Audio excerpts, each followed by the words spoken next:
Hey guys, Pat here from Mountain Sledder. I'm going to tell you about the new Mammut Barryvox Transceiver and the Barryvox S Transceiver.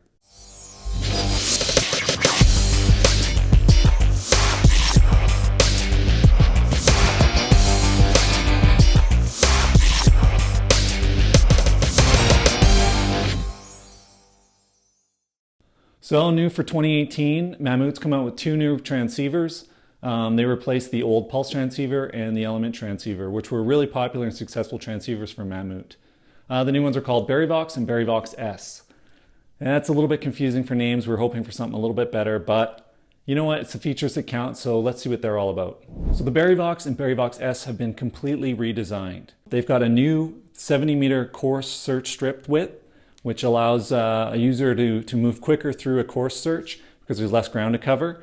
And the other thing that's been done is that the interface is completely redesigned. So new buttons, new display, easier to use. And the whole idea is that if it's faster through a course search and it's easier to use, that's going to cut down a lot of time, especially when you're stressed out doing a rescue scenario. Here's the Mammut Barryvox, and here's the Mammut Element Transceiver that it replaces. First up is the Barryvox. It's about the same size as the Element and about the same weight. You can see on the back here the battery compartment door has been changed a little bit. This little tab here was prone to breaking on the old Element, and they've fixed that now. And also it comes with a carrying case to strap it to your body, which we just don't have. The Barryvox has new buttons. There's this slide switch from off to send to search, and a lock so that it can't slide out of the proper mode. And there's a mark button on the front. It's used for your flagging feature for multiple burial scenarios. So if we go ahead and fire up the Barryvox, you can see it's really simple one-handed operation. It's a little bit easier than this push and slide thing that the Element used to do. And you can see that the indicator light that it's sending is flashing right away. It gets into send mode a lot faster than the Element did. It's still thinking, and there it goes. You still got the option for group check, so you can check your partners before you leave the parking lot, before you head up from the trailhead. On send mode, this transceiver will send for about 300 hours or more with a fresh set of alkaline batteries. Now if we go into search mode, we just have to press the lock button so it doesn't accidentally go into search mode, and slide the button over. It's really easy to do. It's going to be easy to do with gloves, even one-handed. And when we go into search mode, we can see our course search pattern shows up, and we've got this little 70-meter indicator. That's a good reminder that our search strip width is a lot wider than it used to be.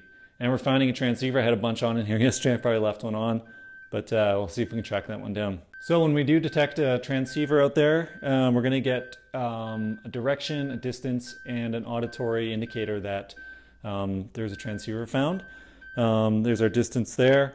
And we've got this little horseshoe shaped thing with a little arrow pointing. And as we rotate our transceiver, that's going to guide us right in along the signal. You can see here that there's one transceiver found, and it will indicate up to 3 transceivers found for multiple burial scenarios. We've also got an option to flag this transceiver if we've got somebody searching for it, probing and digging, and we can move on to search for other ones in there. So that's a really crucial feature, and you know, no modern transceiver should be without that feature.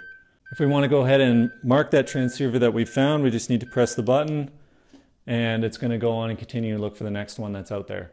Now the Barryvox doesn't have an option to scroll through flagged victims, I guess you could say. But if you wanted to go back and find one that you'd already flagged, you just have to revert to send and then back to search mode. So that's some of the advanced functionality that exists on the Barryvox S, but not on the Barryvox. Now here's the Mammut Barryvox S, and this is the Mammut Pulse Transceiver that it replaces. Size is all very comparable to the Barryvox Pulse that it replaces. Weight is about the same. Battery door is improved. Otherwise, we've got a nice big screen, and the buttons are changed. The way that you can tell visually the difference between the Barryvox and the Barryvox S, the Barryvox is gray in color, the screen's a little bit smaller, and the Barryvox S is black, and it's got a bigger screen because it's got that full digital display. In terms of the buttons on the Barryvox S, we've got the same lock button, the same slide button for send and search modes, and then on the side we've got these 2 buttons, and you can use those to scroll up and down through menus, make selections in your settings, go through vital data, and other options, some of the advanced functionality that the Barryvox S has that the Barryvox doesn't. Okay, we want to boot it up. We just need to slide over into send mode, whereas on the Pulse we need to push these buttons down, push it over. A little bit trickier. And as you can see, it's already sending. It's a lot faster to boot up than the Pulse is. Pulse is still thinking, it's going through its self-check. Both the Barryvox and the Barryvox S transceivers do have a self-check function test that runs through at the beginning of every time you turn it on. So that's really good to know that your transceiver is working properly. During the boot up sequence, we can get into the Barryvox S settings. We just need to press our mark button to go into those, and we can change the language setup. We've got personalization. You can put your email address or something like that there in case it gets lost. You can change the distances for your group check. There's a timer that you can change the time for your auto revert to send function, and a few other things, vital data and that sort of thing that you can mess around with there. So when we first go into search mode and slide it over, and you can see we get this nice little animated graphic of the guy running around doing his course search. We've got this nice full graphic display. Right away it's indicating that we've got a transceiver on here in our office. And it's got all kinds of options for marking, scrolling through multiple burials. And it'll list up to as many as 5 or more. We turned on 5 transceivers. It could find 5 of them. It listed that's how many there were. So I don't know how high it goes, but 5's quite a lot. If you're looking for 5 friends, you're in trouble. So we've got this full display where it gives you an indication of the arrow, which will turn as you turn your transceiver in your search.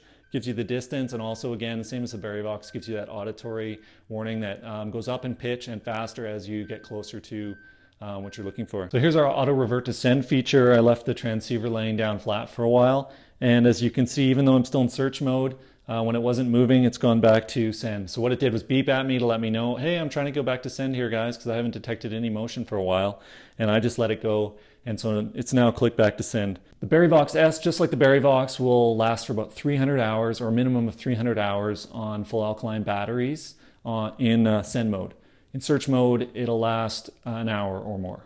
So what's the difference between the Barryvox and the Barryvox S? And which one is right for you? Coming in at $600 Canadian, the Barryvox S is geared more towards advanced users like guides and for operations like heli-ski operations where they have a fleet management. There's a lot of advanced functionality there that the average recreationalist isn't really going to be able to take advantage of. The base model Barryvox, on the other hand, is geared towards recreationalists, which make up probably 90% of mountain sledders. So it's the right tool for those people. And coming in at only $425 Canadian, the Barryvox is a great option for recreational users. Fortunately, the Barryvox has all the crucial features that are things like digital 3-antenna beacon, 70-meter industry-leading search strip width. It's got a cool group check feature. You can check your group before you head out for the day. It's got a super important auto revert to send mode, so after 4 minutes of not moving around, it'll go back to a send mode. It's got that really crucial, absolutely crucial mark or flag feature that every digital beacon today should have. And